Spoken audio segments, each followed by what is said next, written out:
Well, that was a defiant Bernie Sanders vowing to continue his campaign to become the Democratic presidential candidate, despite another dismal performance on yet another Super Tuesday. Well, joining me tonight here at the big table is Julius von der Laar, a political campaign consultant and a veteran of the Obama 2008 and 2012 campaigns. Julius, it's good to see you again. We keep meeting this way. I tell you, it's either Joe Biden or it's Bernie Sanders. How much life would you say there is left in the campaign for Bernie Sanders? I think it's about to be over. Look, this race is about delegates. You need 1991 delegates to clinch the nomination.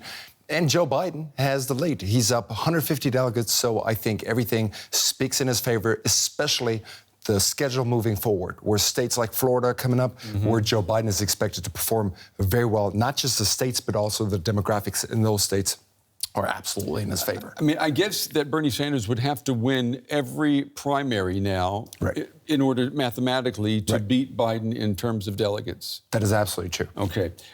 Today, Sanders said that he is looking forward to a one-on-one debate with Joe Biden this coming Sunday. Sanders does much better in debates than Joe Biden. It's absolutely true. And I think Bernie Sanders has shown that he is absolutely in command when he's on the stage, that he can hone his argument and actually deliver his message. And Joe Biden, with the exception of maybe one or two debates, has actually struggled on that debate stage. But again, it's not about the debates anymore. It's not about momentum. Right now, it's about raking up those delegates, and it's almost impossible. Again, it's almost impossible for Bernie Sanders to come back from that dominating lead that Joe Biden has accumulated in the delegate race. If he knows that, then why go through this? Look, campaigns, and this, I think, is true for every election campaign in the history of the United States, candidates never drop out because they don't see a path forward. They drop out either because of the lack of money or because they feel like they don't have anything else to offer in that race. Bernie Sanders still has the money, so he can continue to keep going. He still can tap his donor base where people can donate $5 or $10 or $15, and I've received plenty of emails from the Sanders campaign. Now, look, I think he wants to go up there one more time on that debate stage and tell people what he actually stands for. Frame that debate for election night. Maybe pull out a lucky punch in his mind, but he's come too far to just throw it all away. Sanders today mentioned the generational divide represented by these two campaigns. He said, those under 50 support Sanders, those over 50 support Biden. Is basically what he said. I want you to take a listen to what Biden said about that a couple of days ago and then listen to Sanders' answer to it today. Look, I view myself as a bridge, not as anything else. There's an entire generation of leaders you saw stand behind me. They are the future of this country. In order to win in the future, you need to win the voters who represent the future of our country, and you must speak to the issues of concern to them. Yeah, the future. But Biden's comment, it struck me somewhat as bizarre, saying he's a bridge to the future, meaning that he's not the future. But when voters elect a president, they're voting for the future. No. Voters usually vote for a vision, right? Yeah. But in this election, at this time, I think people are looking to get rid of Donald Trump. And this is the argument that's been made over and over throughout this primary. People are saying, who is best equipped to get Donald Trump out of office? Of course, they need a positive message. Of course, they want to look at Joe Biden and say, what does he offer for the future? But keep in mind what this election is about right now.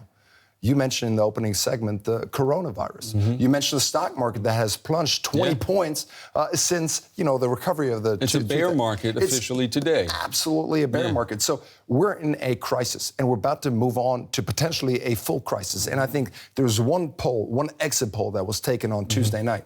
People were asked, who do you think is actually best equipped to handle a crisis? And people favored Joe Biden by 16% over Donald Trump. So I think that's the argument that he's making. I'm best equipped to navigate us through that crisis. And I agree with you there. I'm wondering, though, is he also telegraphing to us that he plans on being a one-term president? I think, and there's been some talk within his campaign to actually message that. Look, I'm just going to run once. I think that's a terrible idea.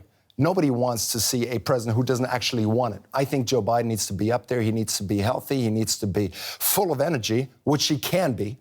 and actually make that case, look, I'm here to change things for the better. It makes, though, his vice presidential running mate's Absolutely. announcement, that decision, incredibly important. Right. You're absolutely right. You want to venture any guesses on who do you think he'll choose? Well, so I think Bernie Sanders hit it on the nail when he just said it, you need to excite young people. And so Joe Biden needs to figure out, how do I keep my base, moderate people, suburban moms who live in the suburb and go out there and vote, but still excite young people, right? So that's the big question. I think Stacey Abrams looks good. I don't know whether she should be up for it. It's interesting. Kamala Harris, Pete Buttigieg is up there. I don't know if you can go without a female candidate to actually get all those female votes. But I think right now, if you look at all the candidates standing behind Joe Biden, he's got a pretty big field to choose from. Next Tuesday will be what they're calling Super Tuesday 3. That's right. If Sanders suffers more losses, which you expect him to, do you see him then calling it quits? I mean, the Democratic Party, I think everyone inside the party would agree, needs time to heal these divisions before the summer and the last phase of the campaign. Right. I mean, I remember 2008 when Barack Obama and our campaign went head-to-head with Hillary Clinton. And that campaign got pretty nasty. But in the end, Barack Obama was able to bring people in and expand. I think this is how movements get built.